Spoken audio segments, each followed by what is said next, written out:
Yo, what is up guys, Ghost here, and today we've got 10 new features that DICE just confirmed are coming to Battlefield 2042 in the future. We've got a bunch of new information to go over here. The latest Inside Battlefield podcast has just concluded, and this time around it was a Q&A session with Nika and Ammo, two of the lead producers on Battlefield 2042.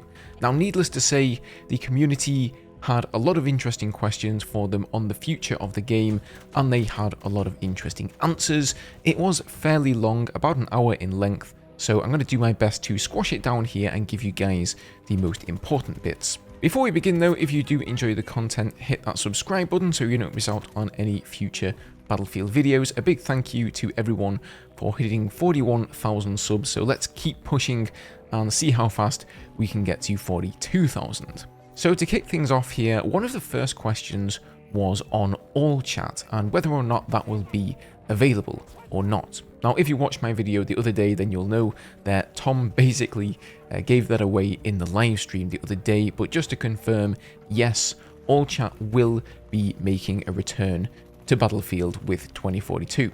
They said they've actually finished the work on this and it's planned for a future update, so we don't know exactly when it'll be releasing, but since the work on it is done, I can only assume that it'll be sometime during Season 4, hopefully in the next patch. Next question was from Danny on PC. He really is everywhere, and he asked, can we expect changes to the Superhind and the Condor transport helicopters? So DICE did confirm that they are exploring ways to lower the survivability of these vehicles. They're revisiting some of the fundamentals for them, such as the repair mechanics, so it'll be interesting to see if they get rid of the auto repair for them, or perhaps remove their gadget repair altogether, since, you know, they can obviously be repaired on the inside by two engineers. But other than that, they didn't really share specifics, only that they are looking into it. However, later on in the podcast, they also mentioned that they're essentially looking to push vehicles into more specific roles, and that the transport vehicles were being especially focused. So not just the helis, but transports as a whole. Once again, they didn't really share any further details, but if I had to guess, they could be considering removing some of the heavy weaponry from these vehicles. The 30mm cannon from the LATV Jeep comes to mind, possibly the 50mm cannon as well from the transport helis.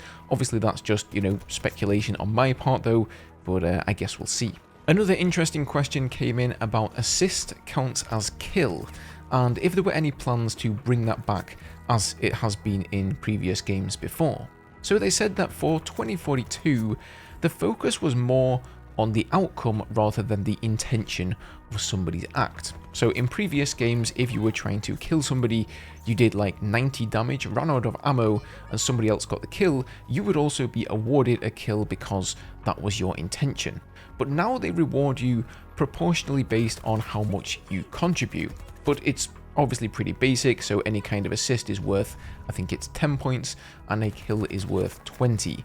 The problem, I think, though, with this system is that even if you, as the assister, did 90% of the damage, you still only get 10 points, and at the same time, somebody who spotted the target with, let's say, a Casper drone or something, also gets 10 points, but they contributed way less than you did. That's never really seemed very fair to me, and indeed you will see people climb to the top of the scoreboard and have 0 kills doing this sort of thing. Now, Ammo also mentioned that as the amount of specialists have increased and more spotting mechanics have been added, that maybe that assist pool is being somewhat diluted in terms of its meanings and what's happening. So they are keeping an eye on this and seeing if they want to make any changes in the future. Next question was, will portal weapons get skins and attachments that we can unlock? So they said this is on their list and they're looking into it. That's all they would say, but of course, that's awesome news. I've been asking for that, and I know a lot of you guys have too for a very long time. So yes, it is coming at some point, but when exactly is still a mystery. Another interesting one here was, are there any plans for an aircraft mechanics rework? So they said they are aware of the feedback for jets specifically, but they don't have any further plans to share at the moment. And then Tom added a little bit onto this, saying that their main focus is on the transport helis at the moment.